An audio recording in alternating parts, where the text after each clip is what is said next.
let's talk about a secret relationship, one between two of the most powerful ideas in all of math, exponents and logarithms. Now, you might think of them as totally separate things, but they're not. They're perfect opposites. Kind of like a photograph and its negative. They tell the exact same story, just from two different points of view. And to kick things off, let's start with a little riddle. So, what on earth does a bacterial colony that's doubling every hour, the interest piling up in your savings account, and the sheer raw power of an earthquake all have in common? It sounds like a trick question, right? But the answer is a really fundamental idea about how our world works, and we're about to unlock it. See, it all boils down to two simple but profound questions. The first one is all about growth. How big is this thing going to get? But the second question is about time. Okay, but how long will it take to get that big? And it turns out you need a completely different mathematical tool to answer each one. All right, first up, let's tackle that question of growth. For that, we need to fire up what I like to call the exponential engine. This is the math behind anything that doesn't just grow, but grows faster and faster over time. So, what is an exponential function anyway? It's actually super simple. It's any function where the variable, the x, is up in the exponent. And that one little change makes it a totally different beast than something we're all familiar with, like x squared, where the variable is down in the base.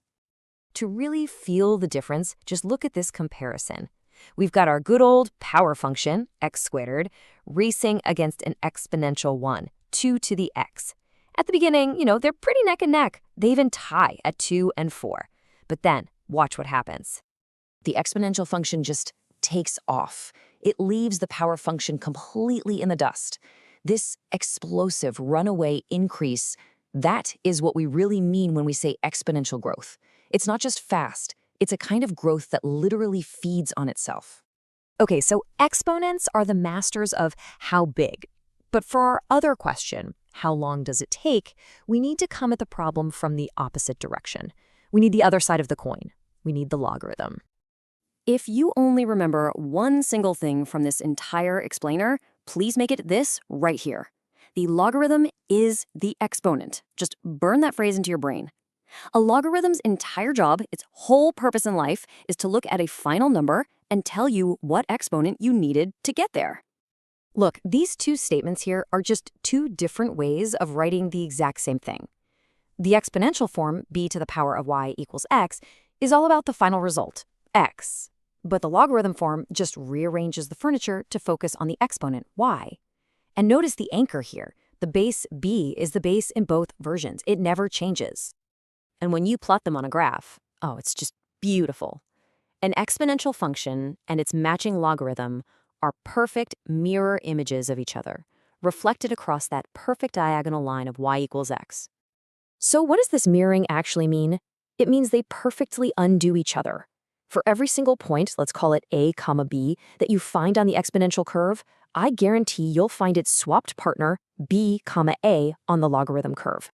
One function builds it up, the other one tells you how it got built.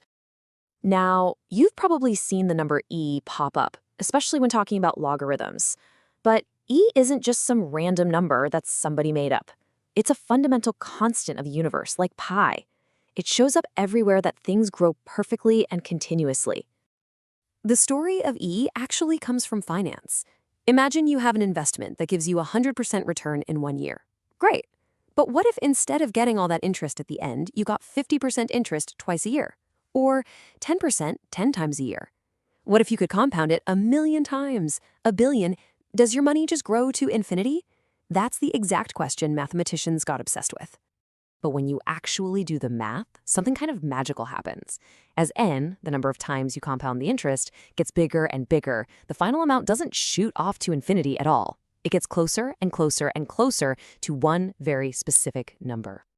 And that number is E, also known as Euler's number. It's about 2.71828, and it's basically the universe's natural speed limit for growth. And because this number is so fundamental, so natural, it gets its own special logarithm to go with it. Since E is the natural base for growth, its perfect inverse partner gets a special name, the natural logarithm, which we write as ln. It's the perfect tool for undoing anything that involves e to the x. Okay, so why do we care? What's the real-world payoff here? It's that logarithms are the secret weapon we use to make sense of a world where things can vary by absolutely enormous amounts. The classic example, and it's a perfect one, is the Richter scale for earthquakes. It's a base 10 logarithmic scale, and it was designed specifically to help our brains handle the mind-bogglingly huge differences in energy between a tiny tremor and a catastrophic quake. So think about it. When you hear on the news that an earthquake was a magnitude 7 and another one was a magnitude 8, that little step up of 1 doesn't mean it was just a little bit stronger. No way. It means the shaking was a full 10 times more intense. And that effect just keeps compounding. So what about a jump of 2 whole numbers, say from a magnitude 6 to a magnitude 8? Is that 20 times more intense? Not even close. It's 100 times more intense. And that is the absolute magic of logarithms. They take these huge, hard-to-compare multiplicative jumps and they turn them into simple, easy-to-understand additive steps. 1, 2, 3. So let's tie this all together. Exponents are the engine for growth. They answer the question, how big? Logarithms are like the clock. They answer, how long? They are perfect inverses, literally 2 sides of the same coin. And by using logarithmic scales, we can finally get a handle on ranges of numbers that would otherwise be completely unimaginable. So I'll just leave you with this final thought. If logarithms are the tool we need to understand the very, very large, where else in our lives might we be totally misjudging things, all because our brains naturally think in straight lines when the world is actually moving logarithmically?